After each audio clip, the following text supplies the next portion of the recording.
পানি কমেছে বলে কিছুটা উন্নতি হয়েছে, কিন্তু এখনো পর্যন্ত ব্রহ্মপুত্র এবং দুধকুমার নদীর যে পানি সেটি কিন্তু বিপদসীমার উপর দিয়ে বইছে।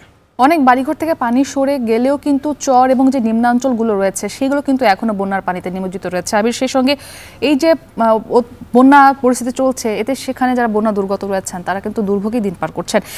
বন্যা দুর্গত অঞ্চল থেকে বিস্তারিত জানিয়েছেন এই বিষয়ে মমিনুল ইসলাম মঞ্জু। কুড়িগ্রামের উপর দিয়ে প্রবাহিত নদ নদীগুলোতে পানি কমতে শুরু করেছে, যার ফলে বন্যা পরিস্থিতির উন্নতি হচ্ছে।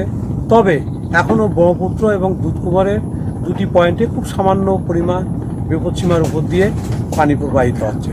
তবে অনেক বাড়িঘরে এখনও পানি রয়েছে। তো আমি এখন আছি সদর উপজেলার ভোগাদাও ইউনিয়নের চর রসুলপুর গ্রামে।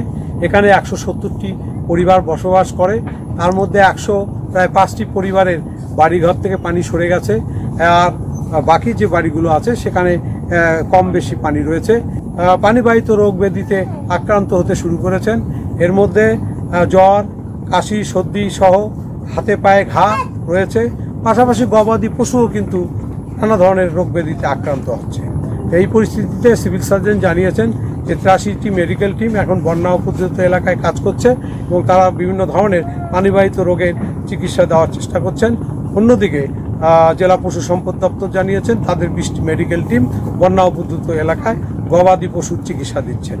আর এদিকে জেলা প্রশাসন সূত্র জানিয়েছেন যে তাদের পক্ষ থেকে তারা 2350টি পরিবারকে 50 কেজি করে গোখাদ্য সহায়তা দেওয়ার কার্যক্রম পরিচালনা করছেন।